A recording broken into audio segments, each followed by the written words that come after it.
ঠিক তখনই সেখানে এক বুড়ি চলে আসে। আরে, নদীর মাঝে বাঁশ দিয়ে বাড়ি বানিয়েছো? আচ্ছা ছেলে, তোমাদের ভয় করছে না? ভয় করে কি হবে? আসলে বুড়িমা, আমাদের এই পৃথিবীতে কেউ নেই। মামা মামির কাছে ছিলাম, কিন্তু মামি আমাদের বাসা থেকে বের করে দিয়েছে। এসব কথা পরে শুনবো বাবা। আমার যে খুব খিদে পেয়েছে, কিছু খেতে দেবে? বুড়িমা, আমাদের কাছে তো দেবার মতো এই লেবু দুটো ছাড়া আর কিছুই নেই। তুমি বরং এই লেবু দুটোই খাও। তোমাদের অনেক ধন্যবাদ।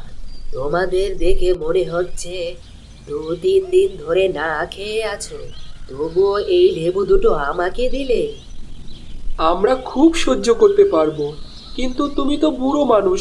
তুমি কি ক্ষুধা সহ্য করতে পারবে? খাবারটা বেশি প্রয়োজন তোমার।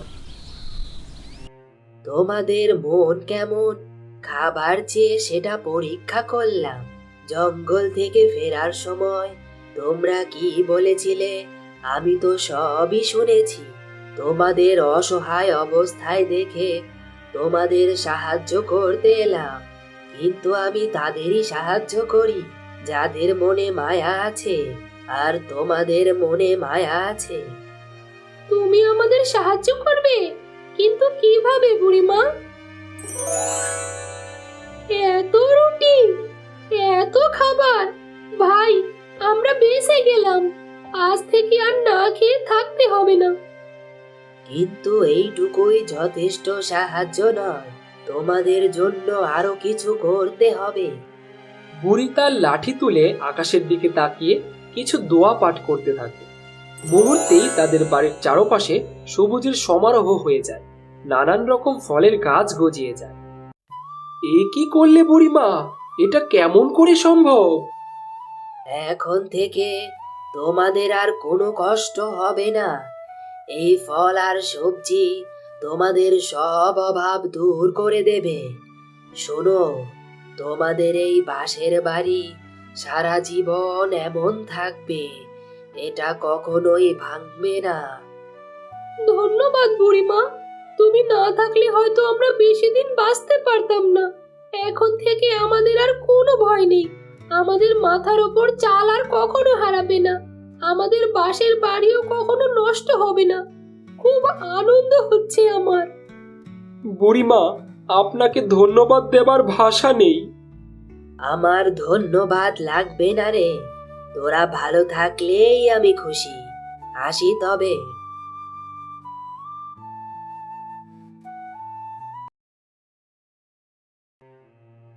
রেনু, আমার খুব ক্ষুধা পেয়েছে। মেয়েটারও মুখটা শুকিয়ে গিয়েছে। ওই দেখো, নদীর মাঝে কি সুন্দর একটা বাঁশের বাড়ি। এত সুন্দর বাঁশের বাড়ি আমরা আগে কখনোই দেখিনি তো। মা, বাবা, চলো না ওই বাঁশের বাড়ি গিয়ে দেখি আমাদের কিছু খেতে দেয় নাকি। ঠিক আছে রে মা, চল যাই। বাড়িতে কেউ আছেন? বলি, বাঁশের বাড়িতে কি কেউ আছেন? আরে মামা মামি, তোমরা, তোমাদের এমন অবস্থা হলো কি করে? তোমাদের দেখে তো মনে হচ্ছে তোমরা সারাদিন না খেয়ে আছো। এসব তোদের সাথে অন্যায়ের শাস্তি। তোদের যেভাবে বাড়ি থেকে বের করে দিয়েছিলাম, আজ আমাদেরকেও সেইভাবে বাড়ি থেকে বের করে দিয়েছে। কি হয়েছিল? মোড়লের কাছে বাড়ির দলিল রেখে টাকা নিয়েছিলাম। শোধ দিতে না পারায় তারা বাড়িটা কেড়ে নিয়েছে আমার। বিধাতা ছাড় দেন, কিন্তু ছেড়ে দেন না। বাবা, আমরা নিজেদের ভুল বুঝতে পেরেছি, আমাদের মাফ করে দে। কেঁদো না মামি, তোমরা যখন নিজের ভুল বুঝতে পেরেছো, আমরা তোমাদের মাফ করে দিয়েছি। আজ থেকে তোমরা আমাদের সাথে আমাদের এই বাঁশের বাড়িতেই থাকবে। তোদের এই ঋণ আমি কোনো দিন ভুলবো না। তোদের সাথে কত অন্যায় করেছি, কিন্তু তোরা সব ভুলে তোদের বাড়িতে আমাদের থাকতে দিলি।